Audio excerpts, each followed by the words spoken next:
Welcome back to my channel. ఈరోజు నేను ఇంకొక వాల్ హ్యాంగింగ్తో వచ్చేసాను మీ ముందుకి. ముందుగా దానికోసం మనం ఇలాంటి కార్పోర్ట్ని తీసుకొని రౌండ్గా కట్ చేసుకొని రెడ్ కలర్ పెయింట్ కానీ ఏ కలర్ పెయింట్ ఉంటే ఆ కలర్ పెయింట్ని మనం వేసుకోవాలి. మొత్తాన్ని కూడా కార్పోర్ట్ మొత్తాన్ని కూడా పెయింట్ వేసుకోవాలి. వేసుకున్న తర్వాత డ్రై అయిపోయిన తర్వాత పక్కన పెట్టేసుకోవాలి. నెక్స్ట్ ఇలాంటివి ఆర్టిఫిషియల్ ఫ్లవర్స్వి తీసుకోవాలి. నాకైతే దివాళీ టైంలో నేను తీసుకొని వచ్చాను. ఆ మాల అనేది తెగిపోయింది. ఫ్లవర్స్ని ఎందుకు వేస్ట్గా పడేయడం అని చెప్పి ఇలా యూజ్ చేశాను. ఏం చేయాలని ఆలోచించాను. ఇలా యూజ్ చేశాను. మీకు నచ్చినట్టయితే చూడండి. నెక్స్ట్ ఇలాంటి ఫ్లవర్స్ని తీసుకొని దానికి ఉన్న ఆకులను కూడా పెట్టి ఒక పువ్వు మాదిరిగా తయారు చేసుకోవాలి. దాని మధ్యలో నేను మోతీని అరేంజ్ చేశాను. మోతీ అరేంజ్ చేసిన తర్వాత ఫ్లవర్ అనేది చాలా బాగుంది.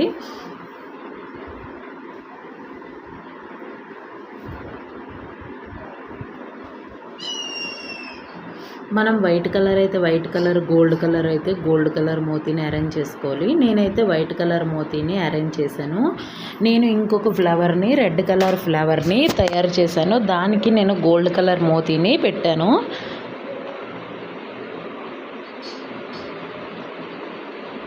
ఇవి ఎక్కువగా వచ్చాయి కాబట్టి నేను ఫ్లవర్స్ పెట్టుకోవడానికి కిందన ఒక స్టాండ్ లాంటిది కూడా ఈ ఫ్లవర్స్ పువ్వులతో తయారు చేశాను. ఎందుకు వేస్ట్గా పడేయడం అని చెప్పి.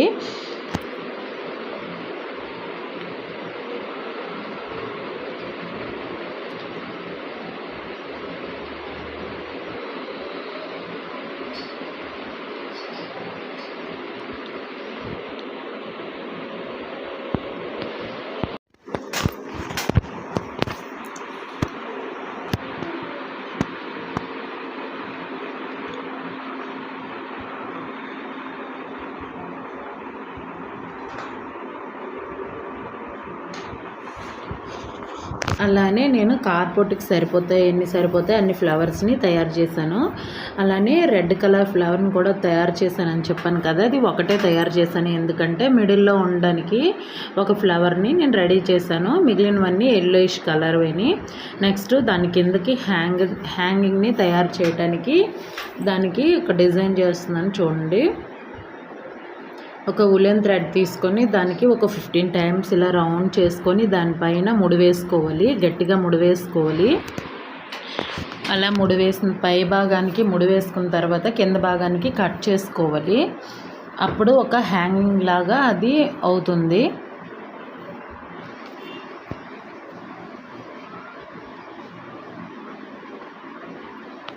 ఎక్స్ట్రాస్ మనం ముడివేసిన దగ్గర కట్ చేసేయాలి. లేకపోతే సైడ్కి వంగేటట్టు కనిపిస్తుంది. వీడియోలో చూపించేటట్టుగా కట్ చేసుకోవాలి. ఎక్స్ట్రాస్ ఏమైనా ఉంటే కట్ చేసుకోవాలి.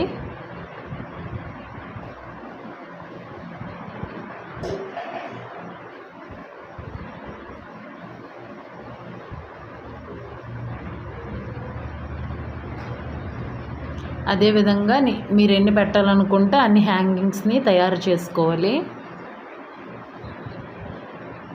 తర్వాత ఒక సూది దారాన్ని తీసుకొని సూది దారం తీసుకున్న తర్వాత దాంట్లో ఈ హ్యాంగర్ని అదే మనం ఇప్పుడు ప్రిపేర్ చేసాం కదా దాన్ని పెట్టుకోవాలి. దాన్ని పెట్టుకున్న తర్వాత కొద్దిగా మోతీస్ ఉంటాయి కదా, కొద్దిగా మోతీస్ని కూడాను పెట్టుకోవాలి. నేనైతే పెన్సిల్ పూల్ని తయారు చేశాను. పెన్సిల్ పూల్ని కూడా పెట్టుకుంటున్నాను.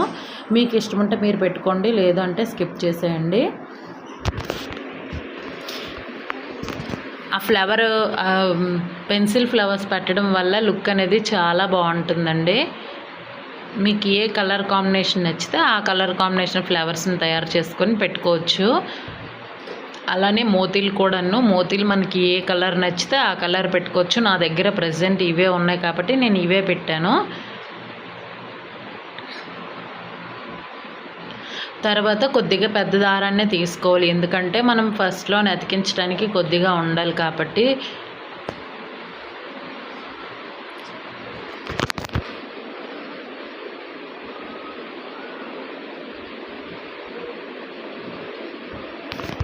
నేనైతే మటుకు 2 హ్యాంగింగ్స్ని తయారు చేశాను. మీరైతే మాత్రం మీకు 2 కావాలంటే అన్ని హ్యాంగింగ్స్ని తయారు చేసుకోవచ్చు. నేనైతే 2 హ్యాంగింగ్స్ని తయారు చేశాను.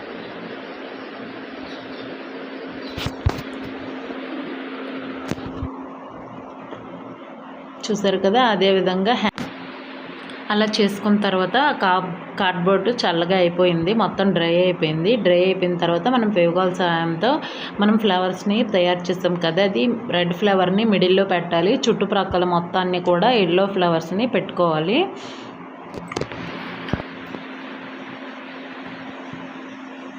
ఫెవికాల్తో పెడుతున్నాం గట్టిగా ఉంటాయి లేవా అనేసి అనుకోకండి, గట్టిగానే ఉంటాయి. అది డ్రై అవ్వాలి. ఒక 5 మినిట్స్ అలా పక్కన విడిచిపెడితే డ్రై అయిపోయి చాలా బాగా కనిపిస్తుందండి.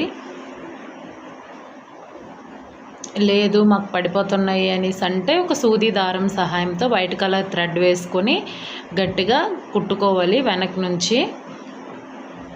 తర్వాత మనం ఇందాక తయారు చేసుకున్న హ్యాంగర్స్ ఉన్నాయి కదా, అవి ఆ కింద దాంట్లోనికి ఫెవికాల్ గమ్తో అంటించుకోవాలి ఆ 2 హ్యాంగింగ్స్ని.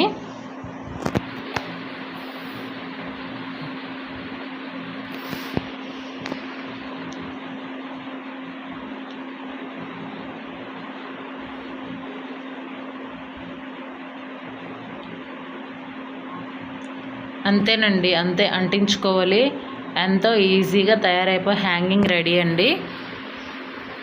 నేనైతే కొద్దిగా కొంచెం డెకరేషన్గా కనిపించాలని శనగపప్పు ఉంటుంది కదా, దాన్ని మధ్యలో అలా అలా పెట్టాను చూడండి. అంతేనండి. నా వీడియో నచ్చినట్టయితే లైక్ చేసి ఫాలో చేయండి. Thank you for watching. Bye bye. Subscribe చేసుకోండి.